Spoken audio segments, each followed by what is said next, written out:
কতদিন বাদে মায়ের সাথে মেয়ের দেখা, প্রায় 6 মাস। কোনোদিনও বোন এতদিন আমাদের ছেড়ে থাকেনি। সখীগণকে নিয়ে দাঁড়িয়ে আছে আমাদের কলির কেষ্ট বিশ্বজিৎ।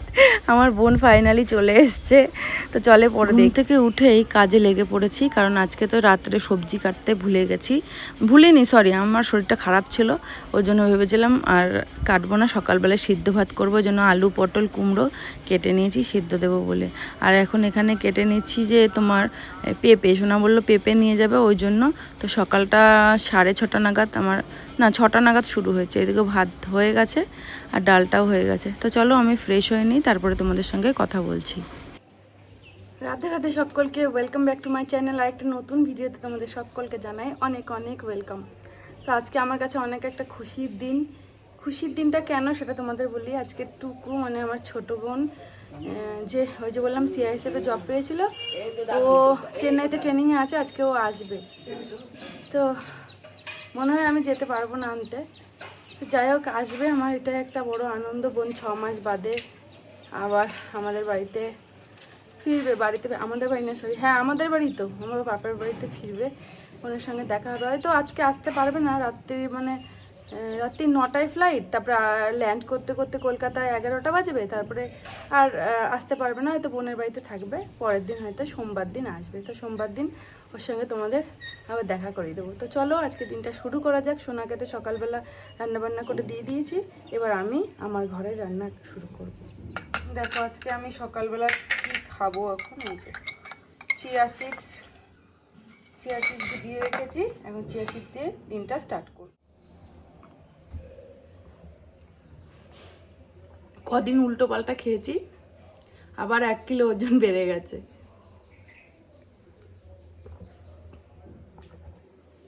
তাই ভাবছি এবার আবার মেনটেন করা স্টার্ট করতে হবে। 1 কেজি করেই কখন 10 কেজি হয়ে যাবে বুঝতেই পারবো না। আর বেশি খেয়ে ফেললে এখন অসুবিধা হয়, কিন্তু না লোভে পড়ে খেয়ে ফেলি, কিন্তু আবার একটু কন্ট্রোল করতে শুরু করতে হবে। এইভাবেই না আস্তে আস্তে ওজন কমানো যায়।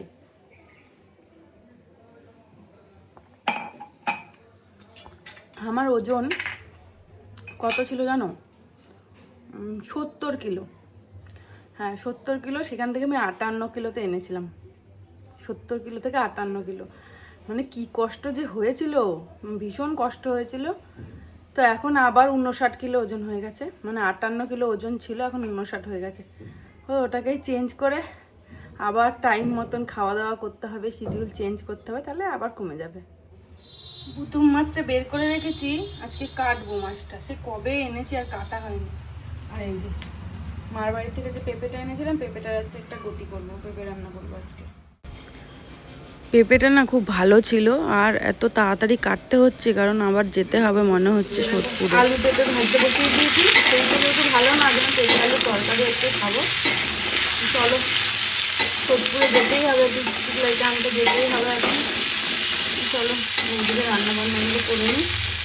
তরকারি আমার মোটামুটি হয়ে এসছে, ঘি গরম মশলা দিয়ে নামাবো, ঘি আর গরম মশলা দিয়ে দিয়েছি, সামান্য একটু ফুটলেই আর 2 মিনিট মতো ফোটাবো। দেখো খুব বেশি ঝোলও না, আবার একদম শুকনো শুকনো না, একটু ঢেকে দিই 2 মিনিট, তাহলেই হয়ে যাবে। যাওয়ার জন্য প্যাকিং শুরু হয়ে গেছে। তিতলির জামা কাপড় মোটামুটি প্যাক করে নিলাম, আমারও নিয়ে নিয়েছি। তিতলি নিজেরটা নিজেই ক্যারি করবে, এখন আমারটা কিছু প্যাকিং হয়নি, পরে করব। আমার পেঁপের তরকারি রেডি হয়ে গেছে, কি সুন্দর লাগছে দেখতে। পেঁপের তরকারি বলে আমার মেয়ে নাক সেটকাচ্ছে, কিন্তু খেতে আমার মনে হয় বেশ ভালো হবে। হ্যাঁ তিতলি রেডি হতে হবে, তো আবার স্নান টান করতে হবে, কত দেরি হবে? পেঁপের তরকারিটা কেমন? অনেক টেস্টি। আমি পেঁপেই খাই না, কিন্তু আজকে এত টেস্টি হয়েছে, আমি পেঁপে মানে গন্ধ শুকেই মনে হচ্ছে পেঁপে খাই। হ্যাঁ, তরকারির গন্ধ শুকেই বলছে কি সুন্দর গন্ধ বেরিয়েছে, দাও এবার থেকে। আমি প্রথমে মাকে বলেছি একটা ঝোল দাও, খেয়ে দেখি। আমার এত ভালো লেগেছে, বলেছে পেঁপে মেপে যা আছে সব আমায় দিয়ে দাও, খুব টেস্টি হয়েছে। আচ্ছা থ্যাংক ইউ।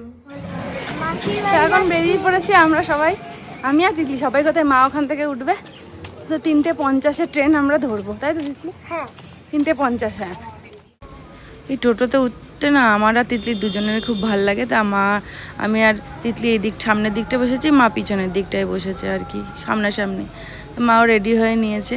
চলো ট্রেনটা তো চলেও এসছে মনে হয়, তাড়াতাড়ি করে টিকিট ফিকিট কেটে নিয়ে এই যে এখন আমরা কালীনারায়ণপুর ঢুকছি। আর কালীনারায়ণপুরের আগে যে মাঠঘাট পুকুর জঙ্গল আছে না, সেগুলো আমার ভীষণ ভালো লাগে দেখতে। বাইরেটা শুধু গ্রিন আর গ্রিন। আর এই যে ট্রেনের মধ্যে দেখো আমরা কয়েকজনেই রয়েছি, একদম ফাঁকা ট্রেন, সেরকম কেউ টিলই না, হয়তো শনিবার বলেই হয়তো ছিল না, কিন্তু মনের ভিতরে এত আনন্দ যে কি বলবো। বোনকে এতদিন বাদে দেখবো, আনতে যাব, এটার যেন আনন্দই অন্যরকম। তো কথা বলতে বলতে চলে আসলাম সোদপুর স্টেশনে। আর পিঙ্কিও বললো এখানে থাকবে, তাই জন্য আমরাও ওখানটায় গিয়ে দাঁড়াবো। এই যে সোদপুর স্টেশনে আমরা চলে এসেছি। তো চলো ওদের বাড়ি গিয়ে আবার তোমাদের সঙ্গে কথা বলছি। আচ্ছা, এখন আমি তাড়াতাড়ি দাঁতটা দেখিয়ে দে তো, তোর যে দাঁতটা পড়ে যাচ্ছে। এই দেখো,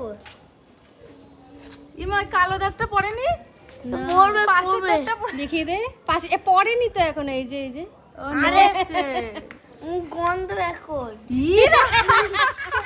এসছি বোনের বাড়িতে, দেখলাই তখন আয়ুষ্মানকে তিতলি যে গামলা নিয়ে না গামলা নিয়ে বসে পড়েছে খেলতে। আর আয়ুষ্মান তো ওর বাবার সঙ্গে কোথায় যেন গেল, আর বোনও ওদিকে আমাদের জন্য খাবার রেডি করছে। এখন বাজে রাত 11টা। দেখছো তো চারিদিকটা কেমন শুনশান হয়ে রয়েছে। আর আমরা বেরিয়ে পড়েছি এয়ারপোর্টের জন্য। তো দেখো ক্যাব বুক করে নিয়েছি আমরা এয়ারপোর্টে যাব বলে। মা তো ফার্স্ট টাইম যাচ্ছে, আমরা সবাই ফার্স্ট টাইম যাচ্ছি। তো যাওয়ার সময় রাস্তাটা যেমন ফাঁকা ছিল, আসার সময় রাস্তা প্রায় ফাঁকা, অনেকটাই ফাঁকা ছিল, খুব একটা লোকজন ছিল না। এই দেখো এয়ারপোর্ট এরিয়াতে আমরা এখন ঢুকে পড়েছি। আর এয়ারপোর্টটা এত সুন্দর, আমি তো কোনোদিনও দেখিনি এয়ারপোর্ট। আমার ভীষণ ভাল লাগছে, ভীষণ মানে ভীষণই ভাল লাগছে। আর এই দিকের অ্যাম্বিয়েন্সটা দেখো, এত ভাল লাগছে, এত সুন্দরভাবে সাজানো যে আমাদের কলকাতার এয়ারপোর্ট। আমি আগে আসিও নি, দেখিও নি। সোনা এসছে অনেকবার, সোনা দেখেছে, আমার আর দেখা টেকা হয়নি। তো চলো সবার সঙ্গে কথা বলি একটু। কেমন লাগছে মা, কেমন লাগছে টুকুকে নিতে এসে? দেশে খুব ভালো লাগে, একটা অন্যরকম অনুভূতি, এরকম দেখিনি। মা ফার্স্ট টাইম এয়ারপোর্টে, আমিও ফার্স্ট টাইম এয়ারপোর্টে, পিঙ্কিও ফার্স্ট টাইম এয়ারপোর্টে।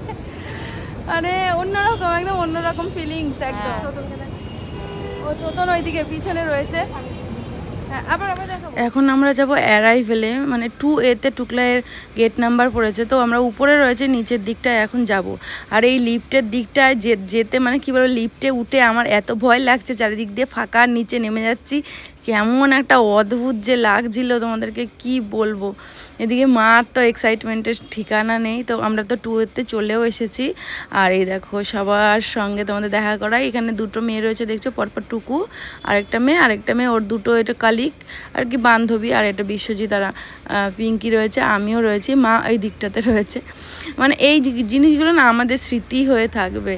এই যে মা আর টুকলা এগিয়ে যাচ্ছে, আর হেলমেটটা রয়েছে মার হাতে। বিশ্বজিৎ গেছে ক্যাব বুক করতে। তো এই দিকটায় আমি কখনো আসিনি এরকমভাবে। আমার এত ভালো লাগছে, আর এত বড় স্বপ্ন পূরণ করেছে বোন, তারপরে নিতে আসার যে একটা কি আনন্দ, মানে যারা না এটা এক্সপিরিয়েন্স করেছে তারা জানবে না। আর টুকু এত রোগা হয়ে গেছে, মানে কি বলবো, গেছে এক এসেছে আরেক। তো আমাদের ক্যাব বুক করা হয়ে গেছে। এয়ারপোর্ট থেকে আমরা এখন বেরিয়ে পড়েছি। আর এখানে যাত্রী সাথী বুক করেছি। আর এখানে এসে একটা মানে গন্ডগোল পাকিয়ে গেছে। উনি কোথা দিয়ে যে ঢুকেছিল, কিছু রাস্তা মাস্তা খুঁজে পাচ্ছিল না, কি অবস্থা। তো চলো ফাইনালি বাড়ির দিকে যাওয়া গেছে, আমরা বাড়িতে পৌঁছে গেছি।